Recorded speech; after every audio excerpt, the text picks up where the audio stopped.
News 18 digital ಕಂಟೆಂಟ್ಗೆ ಸ್ವಾಗತ. ನಾನು ದುರ್ಗಪ್ಪ ಹೊಸ್ಮನಿ. ವೀಕ್ಷಕರೇ, ನಿನ್ನೆಯಷ್ಟೇ ರಾಜ್ಯದ 101 ತಾಲೂಕುಗಳನ್ನು ಈಗಾಗಲೇ ಬರಪೀಡಿತ ಪ್ರದೇಶಗಳೆಂದು ತಾಲೂಕುಗಳೆಂದು ಈಗ ರಾಜ್ಯ ಸರ್ಕಾರ ಘೋಷಣೆ ಮಾಡಿರ್ತಕ್ಕಂಥದ್ದು. ಅದರಲ್ಲೂ ವಿಶೇಷವಾಗಿ ಬೀದರ್ ಜಿಲ್ಲೆಯ 8 ತಾಲೂಕುಗಳ ಪೈಕಿ ಈಗ 4 ತಾಲೂಕುಗಳು ಬರಪೀಡಿತ ತಾಲೂಕುಗಳೆಂದು ಘೋಷಣೆಯನ್ನ ಮಾಡಿರ್ತಕ್ಕಂಥದ್ದು. ಆ ಒಂದು ತಾಲೂಕುಗಳು ಯಾವ್ಯಾವ ಅಂತ ನೋಡ್ತಾ ಹೋಗೋದಾದ್ರೆ ಏನು ಬೀದರ್, ಹುಮ್ನಾಬಾದ್, ಚಿಟಗುಪ್ಪ ಮತ್ತು ಬಸವ ಕಲ್ಯಾಣ ಈ 4 ತಾಲೂಕು ಬರಪೀಡಿತ ತಾಲೂಕುಗಳ ಪಟ್ಟಿಯಲ್ಲಿ ಇರ್ತಕ್ಕಂಥದ್ದು. ಇನ್ನುಳಿದ 4 ತಾಲೂಕುಗಳನ್ನ ಬರಪೀಡಿತ ಪಟ್ಟಿಯಿಂದ ಇವತ್ತು ಹೊರಗೆ ಇಟ್ಟಿರ್ತಕ್ಕಂಥದ್ದು. ರಾಜ್ಯ ಸರ್ಕಾರ ಏನು ಬರಪೀಡಿತ ತಾಲೂಕುಗಳನ್ನು ಘೋಷಣೆ ಮಾಡುತ್ತಿದ್ದಂತೆ ಇವತ್ತು ಬೀದರ್ ಜಿಲ್ಲೆಯ ರೈತರು ಸರ್ಕಾರ ಮತ್ತು ಜಿಲ್ಲಾಡಳಿತದ ವಿರುದ್ಧ ಆಕ್ರೋಶವನ್ನು ವ್ಯಕ್ತಪಡಿಸ್ತಾ ಇದ್ದಾರೆ. ಯಾಕೆ ಅಂದ್ರೆ 8 ತಾಲೂಕುಗಳ ಪೈಕಿ 4 ತಾಲೂಕುಗಳಿಗೆ ಯಾಕೆ ಬರಪೀಡಿತ ತಾಲೂಕುಗಳೆಂದು ಘೋಷಣೆ ಮಾಡಿದ್ರೆ ಇನ್ನುಳಿದ 4 ತಾಲೂಕುಗಳಿಗೆ ಯಾಕೆ ಮಾಡಿಲ್ಲ ಅನ್ನೋ ಒಂದು ಪ್ರಶ್ನೆಯನ್ನ ಇವತ್ತು ಜಿಲ್ಲಾಡಳಿತಕ್ಕೆ ಮತ್ತು ರಾಜ್ಯ ಸರ್ಕಾರಕ್ಕೆ ರೈತರು ಮಾಡ್ತಾ ಇರತಕ್ಕಂಥದ್ದು. ಅಷ್ಟೇ ಅಲ್ಲ, ಒಂದು ಕಣ್ಣಿಗೆ ಬೆಣ್ಣೆ ಮತ್ತೊಂದು ಕಣ್ಣಿಗೆ ಸುಣ್ಣ ಯಾಕೆ ಎಂಬ ಒಂದು ಪ್ರಶ್ನೆಯನ್ನ ಇವತ್ತು ರೈತರು ಮಾಡ್ತಾ ಇರತಕ್ಕಂಥದ್ದು. ಪೀಡಿತ ಪ್ರದೇಶಗಳನ್ನು ಘೋಷಣೆ ಮಾಡಲಿಕ್ಕೆ ಒಂದೇ ಜಿಲ್ಲೆಯಲ್ಲಿ ಬೇರೆ ಬೇರೆ ಮಾನದಂಡಗಳು ಏಕೆ ಅನ್ನೋ ಒಂದು ಪ್ರಶ್ನೆ ಇವತ್ತು ಬೀದರ್ ಜಿಲ್ಲೆಯ ರೈತರನ್ನ ಕಾಡ್ತಾ ಇರತಕ್ಕಂಥದ್ದು. ಜೂನ್ ಮೊದಲ ವಾರದಿಂದಲೇ ಏನು ಮುಂಗಾರು ಮಳೆ ಆಗಬೇಕಾಗಿತ್ತು. ಆದರೆ ಬೀದರ್ನಲ್ಲಿ ಮುಂಗಾರು ಏನು ಜೂನ್ ಆರಂಭ ಆಗಿ 3 ವಾರಗಳ ಬಳಿಕ ಮಳೆ ಆಗಿರ್ತಕ್ಕಂಥದ್ದು. ಹೀಗಾಗಿ ಏನು ಮುಂಗಾರು ಹಂಗಾಮಿನಲ್ಲಿ ಬಿತ್ತನೆ ಮಾಡ್ತಕ್ಕಂಥ ರೈತರು ಕಂಗಾಲಾಗಿರ್ತಕ್ಕಂಥದ್ದು. ಇವತ್ತು ಸೋಯಾಬೀನ್, ಉತ್ತು, ತೊಗರಿ, ಇನ್ನು ಏನು ಬೆಳೆಗಳು ಇವತ್ತು ಸಂಪೂರ್ಣ ಹಾಳಾಗಿರ್ತಕ್ಕಂಥದ್ದು. ಇವತ್ತು ಬೆಳೆ ಹೊಲದಲ್ಲಿ ಬೆಳೆದರೂ ಕೂಡ ಫಸಲು ಮಾತ್ರ ಇಲ್ಲ. ಯಾಕಂದರೆ ಸಮರ್ಪಕವಾಗಿ ಮಳೆ ಆಗದ ಕಾರಣ ಇವತ್ತು ಹೂವು ಕಾಯಿ ಬಿಡ್ತಕ್ಕಂಥ ಸಂದರ್ಭದಲ್ಲಿ ಮಳೆ ಬೇಕಾಗಿತ್ತು. ಆದರೆ ಇನ್ನೂವರೆಗೂ ಕೂಡ ಸಮರ್ಪಕವಾದಂಥ ಮಳೆ ಆಗ್ತಾ ಇಲ್ಲ. ಈ ನಡುವೆ ಏನು ಬೀದರ್ ಜಿಲ್ಲೆಯನ್ನು ಸಂಪೂರ್ಣ ಬರಪೀಡಿತ ಜಿಲ್ಲೆ ಅಂತ ಘೋಷಣೆ ಮಾಡಬೇಕನ್ನೋ ಒಂದು ಆಗ್ರಹವನ್ನು ರೈತರು ಕಳೆದ 3-4 ತಿಂಗಳುಗಳಿಂದ ಮಾಡ್ತಾನೆ ಬರ್ತಾ ಇದ್ರು. ಹೀಗಾಗಿ ಇವತ್ತು ಸರ್ಕಾರ ಏನು ರೈತರ ಒಂದು ಮನವಿಗೆ ಒಗ್ಗಟ್ಟು ಇವತ್ತು ಜಿಲ್ಲೆಯ 8 ತಾಲೂಕುಗಳ ಪೈಕಿ 4 ತಾಲೂಕುಗಳನ್ನ ಇವತ್ತು ಬರಪೀಡಿತ ತಾಲೂಕುಗಳೆಂದು ಘೋಷಣೆ ಮಾಡಿರ್ತಕ್ಕಂಥದ್ದು. ಅದೇ ಬಾಲ್ಕಿ, ಔರಾದ್, ಹುಲ್ಸೂರ್ ಮತ್ತು ಕಮಲಾನಗರ ತಾಲೂಕುಗಳನ್ನು ಇವತ್ತು ಬರಪೀಡಿತ ತಾಲೂಕುಗಳ ಪಟ್ಟಿಯಿಂದ ಹೊರಗಿಟ್ಟಿರ್ತಕ್ಕಂಥದ್ದು. ಜಿಲ್ಲಾ ಉಸ್ತುವಾರಿ ಸಚಿವರ ವಿರುದ್ಧ ಮಾಜಿ ಸಚಿವ ಏನು ಪ್ರಕಾಶ್ ಖಂಡ್ರೆ ಅವರು ಆಕ್ರೋಶವನ್ನು ವ್ಯಕ್ತಪಡಿಸಿರ್ತಕ್ಕಂಥದ್ದು. ಪಾಲ್ಕಿ ತಾಲೂಕು ಮತ್ತು ಇನ್ನುಳಿದ ಏನು ಬೀದರ್ ಜಿಲ್ಲೆ ಸಂಪೂರ್ಣ ಬರಪೀಡಿತ ಇರತಕ್ಕಂಥದ್ದು. ಜಿಲ್ಲೆಯಾದ್ಯಂತ ಸಮರ್ಪಕ ಮಳೆ ಆಗಿಲ್ಲ. 4 ತಾಲೂಕುಗಳನ್ನು ಘೋಷಣೆ ಮಾಡಿ ಇನ್ನುಳಿದ 4 ತಾಲೂಕುಗಳ ರೈತರಿಗೆ ಇವತ್ತು ಘೋರ ಅನ್ಯಾಯವನ್ನು ಮಾಡಿದ್ದಾರೆ ಜಿಲ್ಲಾ ಉಸ್ತುವಾರಿ ಸಚಿವರು ಮತ್ತು ಸಂಸದರು ಅನ್ನೋ ಒಂದು ಆಕ್ರೋಶದ ನುಡಿಗಳನ್ನು ಇವತ್ತು ಆಡ್ತಾ ಇರ್ತಕ್ಕಂಥದ್ದು. ಹಾಗಿದ್ರೆ ಈ ಒಂದು ಬರಪೀಡಿತ ತಾಲೂಕುಗಳ ಘೋಷಣೆ ಬಗ್ಗೆ ಇವತ್ತು ಪ್ರಕಾಶ್ ಖಂಡ್ರೆ ಅವರು ಮಾತನಾಡಿದ್ದಾರೆ. ಅವರು ಏನು ಹೇಳಿದ್ದಾರೆ ಅನ್ನೋದನ್ನ ಒಂದ್ಸಾರಿ ನೋಡ್ಕೊಂಡು ಬರೋಣ ಬನ್ನಿ.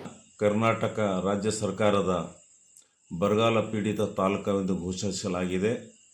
ಆ ಘೋಷಣೆ ಪಟ್ಟಿಯಲ್ಲಿ ಬೀದರ್ ಜಿಲ್ಲೆಯ ಭಾಲ್ಕಿ ತಾಲೂಕು ಬರಗಾಲ ಪೀಡಿತ ಎಂದು ಹೆಸರು ಬಂದಿಲ್ಲ. ನಮ್ಮ ಬರಗಾಲ ಏನದ ಭಾಲ್ಕಿ ತಾಲೂಕು ಡಿಕ್ಲೇರ್ ಏನದ ರಾಜ್ಯ ಸರ್ಕಾರ ಮಾಡಿಲ್ಲ. ನಾನು ಇವತ್ತು ಎಲ್ಲ ಹಳ್ಳಿಗಳಿಗೆ ಹೋಗಿ ಎಲ್ಲ ಹೊಲಗಳಿಗೆ ಹೋಗಿ ಸ್ವತಃ ನಾನು ನೋಡೀನಿ. ಬೆಳೆ ಇದ್ದಿನ ಬೆಳೆ ಸುಟ್ಟು ಹೋಗಿದೆ. ಎಷ್ಟೊಂದು ಕಡೆ ಬಿತ್ತನೆ ಮಾಡಿಲ್ಲ. ಮಳೆ ಇರಲಾರ್ದ ಕಡೆಯಿಂದ ಬಿತ್ತಿಂದ ಬೀಜನೂ ಹೋಗ್ತು, ಗೊಬ್ಬರನೂ ಹೋಗ್ತು. ಜನ ಏನದ ಆಸೆ ಪಟ್ಟು ಏನದ ಸೊದಿ ಕಳೆದ್ರೂ ಆ ಸೊದಿದೇನದ ಉಪಯೋಗನೂ ಆಗಿಲ್ಲ. ಹಂಗಾಗಿ ಭಾಳಷ್ಟು ಖರ್ಚು ಆಗಿದೆ ರೈತರದು. ಇದು ನಮ್ಮ ಜಿಲ್ಲಾ ಉಸ್ತುವಾರಿ ಸಚಿವರು, ನಮ್ಮ ಶಾಸಕರಾದ ರಾಜ್ಯ ಪಂಚಾಯತ್ ಮಂತ್ರಿಗಳಾದಂಥ ಈಶ್ವರ್ ಖಂಡ್ರೆ ಅವರು ಇವತ್ತು ನಮ್ಮ ತಾಲೂಕು ಬರಗಾಲ ಪಟ್ಟಿಯಿಂದ ಬಿಟ್ಟಿಂದು ಅವರೇನದ ಪ್ರಯತ್ನ ವಿಫಲ ಆಗಿದೆಯಾ ಪ್ರಯತ್ನ ಮಾಡಿಲ್ಲ, ಇದು ನಮಗೆ ತಿಳಿತಾ ಇಲ್ಲ. ರೈತರೇನದ ಈ ಥರ ಸಂಕಷ್ಟನಲ್ಲಿದ್ದಾಗ ತಮ್ಮದೇ ಕ್ಷೇತ್ರ ಭಾಲ್ಕಿ ಕ್ಷೇತ್ರಕ್ಕೆ ಅವ್ರು 4 ಸಲ ಶಾಸಕರಾಗಿ 3 ಸಲ ಮಂತ್ರಿಯಾಗಿ ಅವ್ರ ಮಗ MP ಅವರಾಗಿ ಇವತ್ತೇನದ ಕೆಲಸ ಮಾಡ್ತಾ ಇದ್ದಾರೆ. ಆದರೆ ರೈತರೇನದ ಸಂಕಷ್ಟ ಇದ್ದಾಗ ಬರಗಾಲ ಪೀಡಿತ ಇದು ಡಿಕ್ಲೇರ್ ಮಾಡಲಾರ್ದೆ ಇವತ್ತು ನಮಗೆ ಭಾಳ ಒಂದು ರೈತರಿಗೆ ಒಂದು ಸಾವಿನ ದೌಡೆಯಲ್ಲಿ ನೂಕಿದ್ದಾರೆ ಅಂತ ಇವತ್ತು ಹೇಳಬೇಕಾಗಿ. ಇಂಥ ಸಮಯದಲ್ಲಿ ತಾವು ಬರಗಾಲ ಏನೋ ಡಿಕ್ಲೇರ್ ಮಾಡಿಸಿಲ್ಲ ಅಂತಂದ್ರೆ ಇವತ್ತು ಗಾಯದ ಮೇಲೆ ಏನದ ಬರೆ ಎಳೆದಂತೆ ಏನದ ರೈತರಿಗೆ ಏನದ ಒಂದು ಶೋಷಣೆ ಆಗ್ತಾಯಿದೆ. ರೈತರಿಗೆ ಭಾಳಷ್ಟು ಏನೋ ಸಂಕಷ್ಟನಲ್ಲಿ ಏನದ ಇವತ್ತು ಸಿಕ್ಕಿ ಬಿದ್ದಿದಾರ. ಹಾಗಾಗಿ ತಾವು ಇವತ್ತು ಮುತುವರ್ಜಿ ವಹಿಸಿ ಈಶ್ವರ್ ಖಂಡ್ರೆ ಅವರೇ ತಾವೇನದ ಮುಖ್ಯಮಂತ್ರಿ ಬಳಿ ಏನದ ಕೂತಿ 8 ದಿವಸ ಒಳಗಾಗಿ ಭಾಲ್ಕಿ ತಾಲೂಕು ಬರಗಾಲ ಪೀಡಿತ ತಾಲೂಕು ಅಂತ ಡಿಕ್ಲೇರ್ ಮಾಡಿಸ್ಬೇಕು. ಇಲ್ಲಿ ಹೋದ್ರೆ ನಾವು ಏನದ ಭಾಲ್ಕಿ ತಾಲೂಕು ಎಲ್ಲ ಏನದ ಜನರ ಜೊತೆ ಎಲ್ಲ ರೈತರ ಜೊತೆ ನಾವೇನದ ಮುಂದೆ ಹೋರಾಡಬೇಕಾಗ್ತದ. ಕೇಳಿದ್ರಲ್ಲ ವೀಕ್ಷಕರೇ, ಇದು ಮಾಜಿ ಶಾಸಕರಾಗಿರ್ತಕ್ಕಂಥ ಪ್ರಕಾಶ್ ಖಂಡ್ರೆ ಅವರ ಮಾತಾಗಿರ್ತಕ್ಕಂಥದ್ದು. ಏನು ಮುಂಗಾರು ಹಂಗಾಮಿನಲ್ಲಿ ಮುಂಗಾರು ಮಳೆ ಸಮರ್ಪಕವಾಗಿ ಆಗದ ಇರುವ ಕಾರಣ ಬೀದರ್ ಜಿಲ್ಲೆಯ ರೈತರು ಮತ್ತು ಜನಪ್ರತಿನಿಧಿಗಳು ಈ ಒಂದು ಜಿಲ್ಲೆಯನ್ನ ಸಂಪೂರ್ಣ ಬರಪೀಡಿತ ಪ್ರದೇಶ ಅಂತ ಘೋಷಣೆ ಮಾಡಬೇಕು ಅನ್ನೋ ಒಂದು ಆಗ್ರಹವನ್ನ ಮಾಡ್ತಾ ಬರ್ತಾ ಇದ್ರು. ಸರ್ಕಾರ ಕೂಡ ಬರಪೀಡಿತ ಪ್ರದೇಶಗಳ ಒಂದು ವರದಿಯನ್ನ ಕೂಡ ಕೇಳಿತ್ತು.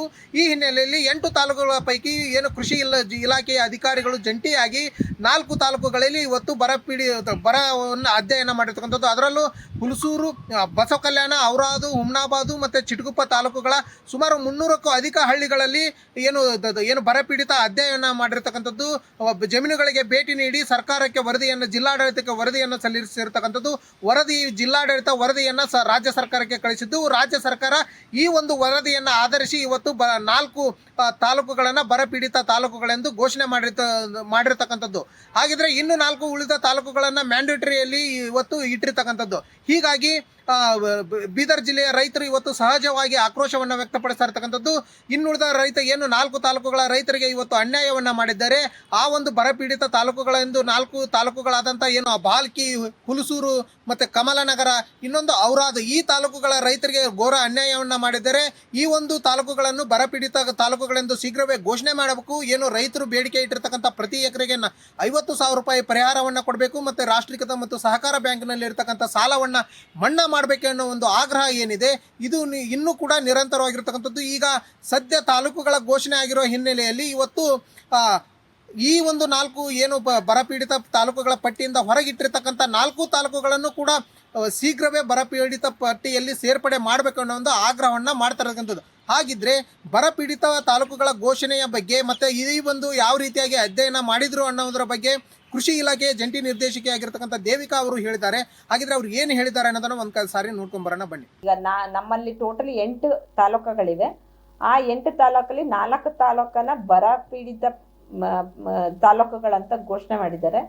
ಅದರಲ್ಲಿ ಹುಮ್ನಾಬಾದು, ಬಸವ ಕಲ್ಯಾಣ, ಚಿಟಗುಪ್ಪ ಮತ್ತು ಬೀದರ್ ಈ 4 ತಾಲೂಕುಗಳನ್ನ ಮಾಡಿದ್ದಾರೆ. ಸೊ ಇನ್ನೂ 4 ತಾಲೂಕನ್ನ ಘೋಷಣೆ ಮಾಡಿಲ್ಲ. ಅದರಲ್ಲಿ ಮಾಡ್ರೇಟ್ ಡ್ರಾಟ್ ಅಂತಾನೆ ಡಿಕ್ಲೇರ್ ಮಾಡಿದ್ದಾರೆ. ಸೊ ಇದಾದ ನಂತರ ನಮ್ಮಲ್ಲಿ ಗ್ರೌಂಡ್ ಟ್ರೂತಿಂಗ್ ವರ್ಕ್ ಈಗ ಆಲ್ರೆಡಿ ಮಾಡಿದ್ದೀವಿ ಮತ್ತು ರಿಪೋರ್ಟನ್ನು ಸಹ ಸಬ್ಮಿಟ್ ಮಾಡಿದ್ದೀವಿ. ಗ್ರೌಂಡ್ ಟ್ರೂತಿಂಗಲ್ಲಿ ನಾವು ಈ 4 ತಾಲೂಕುಗಳಲ್ಲಿ 332 ವಿಲೇಜಲ್ಲಿ 32 ಅದರಲ್ಲಿ 10% ವಿಲೇಜಸ್ ಅಂದರೆ 32 ವಿಲೇಜಲ್ಲಿನೂ ನಾವು ಗ್ರೌಂಡ್ ಟ್ರೂತಿಂಗ್ ಮಾಡಿ ರಿಪೋರ್ಟನ್ನು ಕಳಿಸಿದ್ದೀವಿ. ಅದರಲ್ಲಿ ನಾವು 96 ಅಂದರೆ 50%ಗಿನ್ನ ಹೆಚ್ಚಿಗೆ ಕ್ರಾಪ್ ಲಾಸ್ ಆಗಿರೋದು 96% ತೋರಿಸಿದ್ದೀವಿ.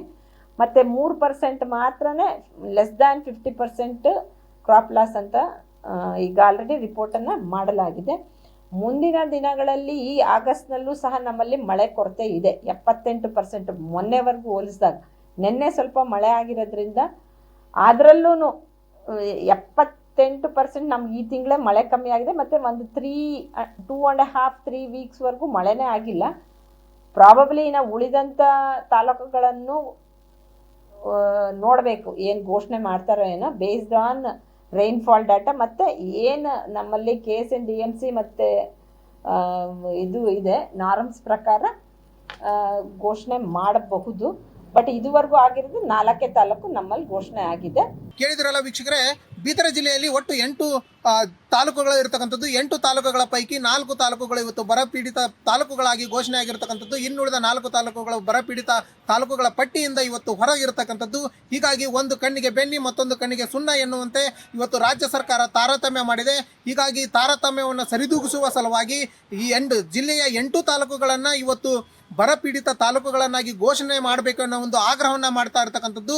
ಜಿಲ್ಲಾ ಉಸ್ತುವಾರಿ ಸಚಿವ ಈಶ್ವರ್ ಖಂಡ್ರೆ ಅವರು ಈ ಬಗ್ಗೆ ಸರ್ಕಾರದ ಗಮನವನ್ನು ಸೆಳೆದು ಈ ತಾಲೂಕುಗಳನ್ನು ಅದರ ಪಟ್ಟಿಗೆ ಸೇರಿಸಬೇಕು. ಯಾಕಂದರೆ ಬಾಲ್ಕಿನೇ ಇವತ್ತು ಬರಪೀಡಿತ ತಾಲೂಕುಗಳಿಂದ ಹೊರಗಿರ್ತಕ್ಕಂಥದ್ದು. ಜಿಲ್ಲೆಯ ಬಹುತೇಕ ತಾಲೂಕುಗಳಲ್ಲಿ ಇವತ್ತು ಬೆಳೆ ಸಂಪೂರ್ಣ ಹಾನಿಯಾಗಿದೆ. ಹೀಗಾಗಿ ಇವುಗಳನ್ನು ಪರಿಗಣಿಸಬೇಕು ಮತ್ತು ಬರಪೀಡಿತ ತಾಲೂಕುಗಳೆಂದು ಘೋಷಣೆ ಮಾಡಬೇಕು ಅನ್ನೋ ಒಂದು ಆಗ್ರಹ ಕೂಡ ಈಗ ಕೇಳಿ ಬರ್ತಾ ಇರ್ತಕ್ಕಂಥದ್ದು. ಆದರೆ ರಾಜ್ಯ ಸರ್ಕಾರ ಈ ಒಂದು ರೈತರ ಮನವಿಯನ್ನು ಯಾವ ರೀತಿ ಪುರಸ್ಕರಿಸುತ್ತೆ ಮತ್ತು ಸಚಿವರು ಜಿಲ್ಲೆಯನ್ನು ಸಂಪೂರ್ಣವಾಗಿ ಬರಪೀಡಿತ ಪ್ರದೇಶ ಘೋಷಣೆ ಮಾಡಲಿಕ್ಕೆ ಯಾವ ರೀತಿಯಾಗಿ ಶ್ರಮಿಸ್ತಾರೆ ಅನ್ನೋದೇ ಸದ್ಯದ ಕುತೂಹಲ. ಇದಿಷ್ಟು ಇವತ್ತಿನ ಸ್ಟೋರಿ. ಮತ್ತೊಂದು ಸ್ಟೋರಿಯೊಂದಿಗೆ ಬರ್ತೀನಿ. ಅಲ್ಲಿವರೆಗೂ ನೋಡ್ತಾ ಇರಿ ನ್ಯೂಸ್ 18 ಕನ್ನಡ. ಜಾಲ ನಮ್ಮದು, ಬಲ ನಿಮ್ಮದು. ನಿರ್ಭೀತ, ನಿಷ್ಪಕ್ಷಪಾತ, ವಿಶ್ವಾಸಾರ್ಹ ಸುದ್ದಿಗಳಿಗೆ ಹೆಸರಾಗಿರುವ ನ್ಯೂಸ್ 18 ಕನ್ನಡ ಈಗ ಆಪ್ನಲ್ಲೂ ಲಭ್ಯವಿದೆ. ದಯವಿಟ್ಟು ಇಲ್ಲಿರುವ QR ಕೋಡ್ನ ಸ್ಕ್ಯಾನ್ ಮಾಡಿಕೊಂಡು ಆಪ್ ಡೌನ್ಲೋಡ್ ಮಾಡೋದಕ್ಕೆ ಮರಿಬೇಡಿ. ನಿಮ್ಮ ಬೆಂಬಲ ಹೀಗೆ ಸದಾ ನಮ್ಮೊಂದಿಗಿರಲಿ. ಧನ್ಯವಾದ.